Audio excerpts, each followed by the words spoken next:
السلام عليكم ورحمة الله وبركاته. جرى جرتو بولي وانكين جناغاكي سنين جواتو بغا نغاتاتني بغا نوجراتني سنين جدا ولركابة بني جرى يرودي رادف ولركابة بني جرى إن شاء الله مدي بني جرى كم إرغسي برانكي دراما وانتو تهدو إسيني قبل بني جرى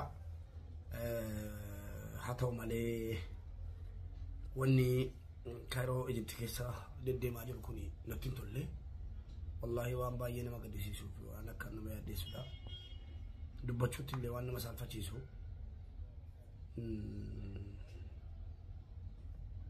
دوغا والله الدين قبي ايغالون دبي اسران ايغالها استان تمرا بولي وانكينا نو وري بيا بقى كيس جرو كيرو جرادو سعوديس اسيو هاجران نو وري بيا بقى كيس جرو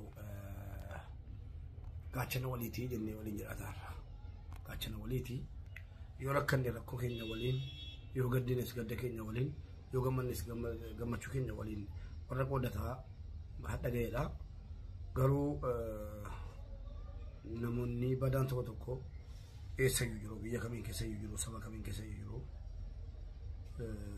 ونما ساعتي كان خيرو كيس دي ما جرو مني خيرو كيس جرتن هندي كيس ني ولا لفچو قبل كسمس نموني أبا منان كيسن سين بنجري نموني جولي دايما قبل نجستني نما بلا كيسنو ربي سنيكو نما تشيني لا لنو نما تشيني لا لني الموكوتي غاري لا الموكوتي جاري لني نما بلا كيسني كاتنو ربي سنيكو اسمس غنو غدان سنين جدا اكسما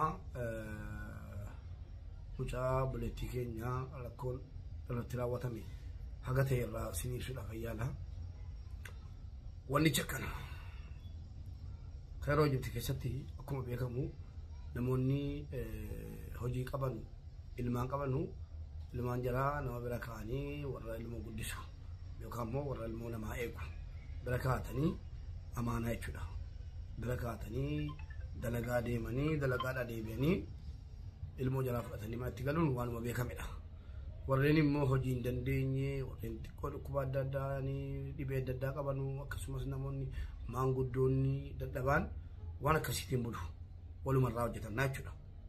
Ilmoo namaa eeganii bulu akkasumas tu jiraannu haati keenya tokko maanguddoodha.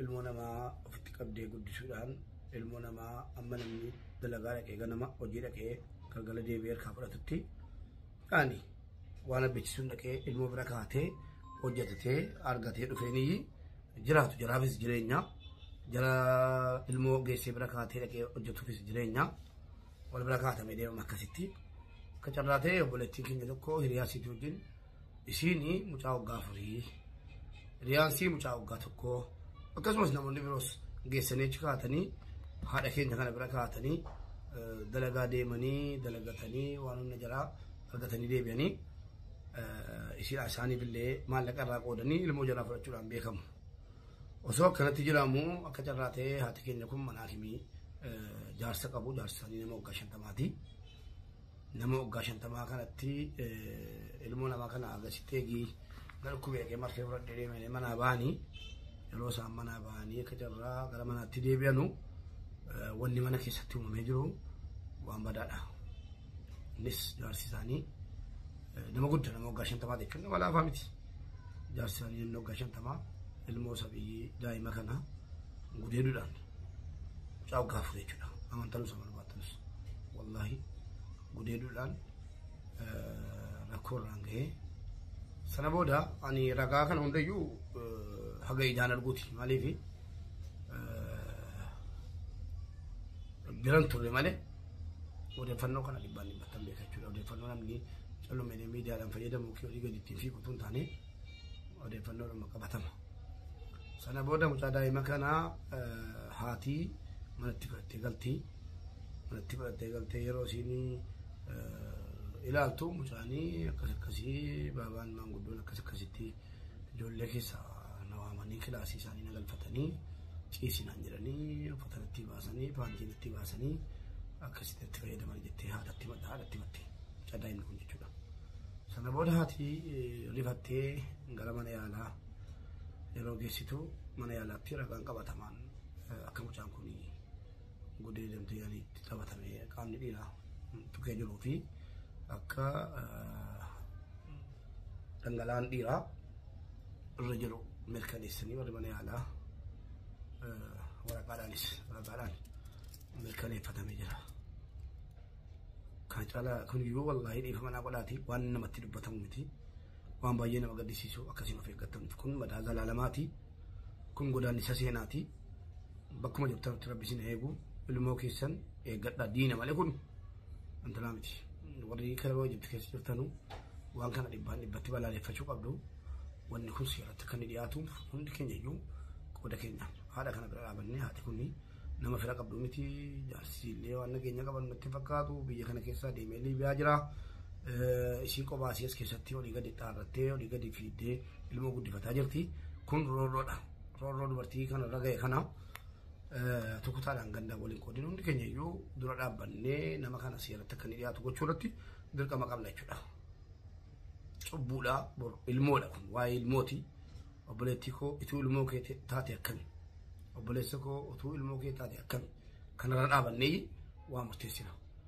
Malee kun dhimma Oromummaa dhimma maaliif hin ta'in kun dhimma namummaati. Eenyuun waan kana haadha kana wajjin dhaabatee balaaleffatee namni kun akka inni seeratti dhiyaatu gochuun dirqama keenya ta'a jechuudha. Wallaahi baay'ee wanni nama cabsa. Baay'ee nama gaddisiisa. Angara kootiin gadda guddaan natti dhaga'ame. Wanni kun silaa waan raawwatamuu qabnetiyyuu mucaa daa'ima irratti raawwatame. Yani kana tummoo dargaggeessa. Wallaahi mucaan kun gudeedamuu namni akka kootii namni guddaan duwwayya. Daa'ima akkasii xubbee akkasitti rakkoo irraan ga'urra namni akka kootii namni jabaan du'uu irra filatama. Sanuu intala durbaatii sanuu wallaahi baay'ee nama gaddisiisa.